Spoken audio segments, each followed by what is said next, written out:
This guy goes to a conceal and carry class and tries to rob people or steal their guns. Okay, and he ends up paying the ultimate price with his life. It's a pretty wicked and crazy story. Um, well, we got some video footage of what happened. This is just nuts. Like, I don't know what kind of stupid you have to be to think this is a good idea on how to steal a gun. And maybe he was thinking like he was brilliant because like nobody would think you would do that, but he found out really quick that's not a good idea, and he really only got shot because of what he ended up doing later on here. But let's watch this quick video and take a peek at what happened. This is absolutely insane. So take a look at this guy here in the middle in the yellow, right? In the yellow jacket with the black top or whatever. You see him kind of bending down and looking into a bag here. One, that's not his bag. All right? That's not his bag. And this classroom they're in right now is a conceal and carry class, or maybe even a permit to carry class. I don't actually remember what state this is in. I think it's Nevada. I think this might be the last. I don't know if they have permit to carry or just conceal can carry. You know, I don't know if they can open carry or not. Either way, every single one of these people in here is armed right now. They all have their firearms because they're taking a class and they're learning how to properly use a gun. All right, and they're training for this exact kind of situation, if you think about it, right? Okay, so every single person in here is pretty much like strapped and ready to go. Now let's just play this video and you can take a look at what the guy in the yellow here does.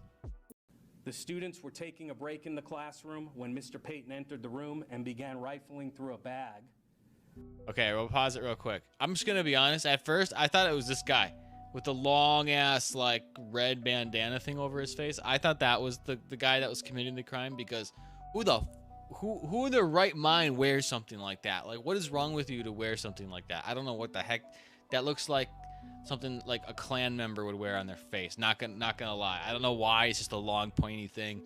It's kind of weirding me out, but I don't know. Maybe there's some special significant purpose to the long face mask bandana thing, but whatever. Either way, it's not him. It's this guy in the yellow, and the guy to his right that's actually his bag. Okay, so let's just keep going here.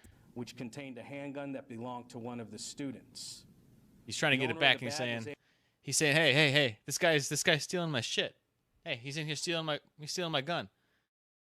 Able to prevent the gun from being stolen, and Mr. Payton was escorted out of the classroom at that time.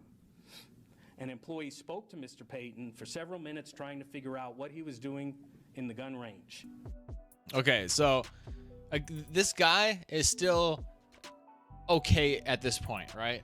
Like, yes, he committed a crime. He's probably going to face some time for it, whatever. But he's getting away with his life. Nobody's threatening him with his life. You know, nobody's shooting at him at this point, right? He never got the gun, right? The guy prevented him from grabbing the gun. Everybody, you know, got their stuff, was pretty on edge. The instructor started asking him questions like, hey, what are you doing here? Are you supposed to be in this class? Did you pay for this class? Why are you even here? Yada, yada. And this is when the sheriffs arrive, and this is when things really escalate. And it's absolutely crazy. A short time later, another employee called police to report the attempted grand larceny. 3 employees escorted Mr. Payton outside of the business and waited for officers to arrive. I'm going to slow it down here. Half speed. Officer Wynn and his partner instructed Mr. He has a screwdriver in his hand right now. And he's you know, he's attacking these officers. And these are 2 officers, and now everybody else that follows, right? You have the 2 officers up top. Everybody else that comes behind them are people from the conceal and carry class. All right? Mr. Payton to stand in front of their patrol vehicle. Mr. Payton ignored those instructions and started to walk away while hiding his right hand in his jacket pocket.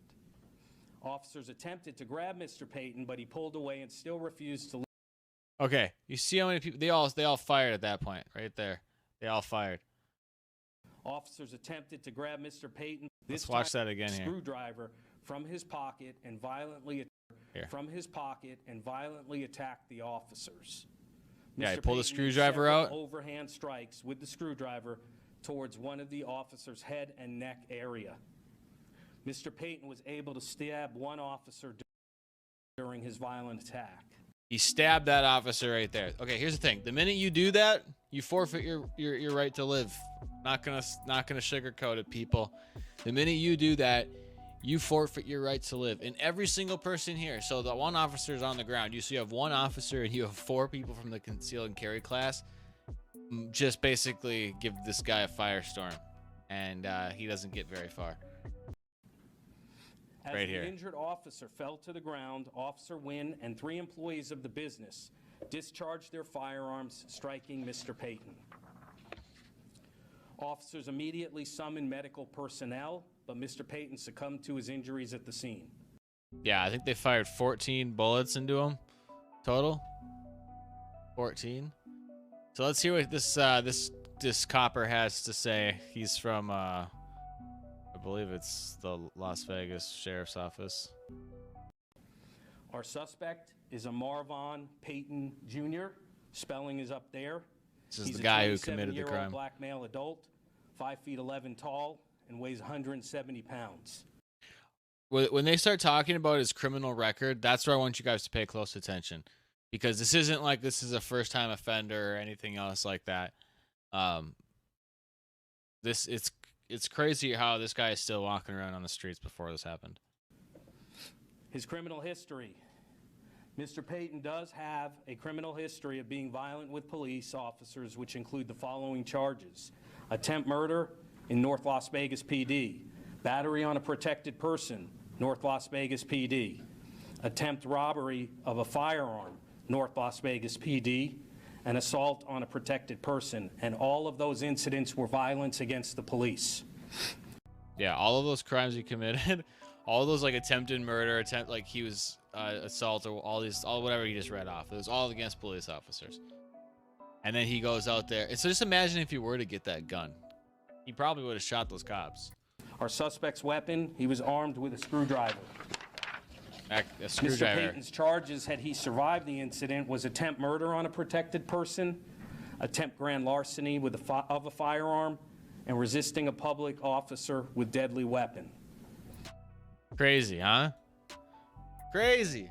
But here's the thing: what kind of stupid are you to go to a concealed carry class and think that's where you're gonna get your gun, bro? That's where it's. I'm saying you gotta have some kind of balls, or lack of a brain, to walk into a place where you know everybody has a firearm, and they're all itching for okay, what they're all on edge, I should say, not itching for anything, but like they're not like on edge, but this is new to them, right? They're excited, they're learning and yada yada, and this is almost like the final test. Like imagine that. Imagine getting your concealed carry permit, and then that's your final test, right? Like, can you take down the guy that's trying to kill a police officer outside the building right now? Oh my gosh, to me that is just insane that happened. But honestly, good on those people for doing what they had to do, and the officer was able to walk away okay. So that's good.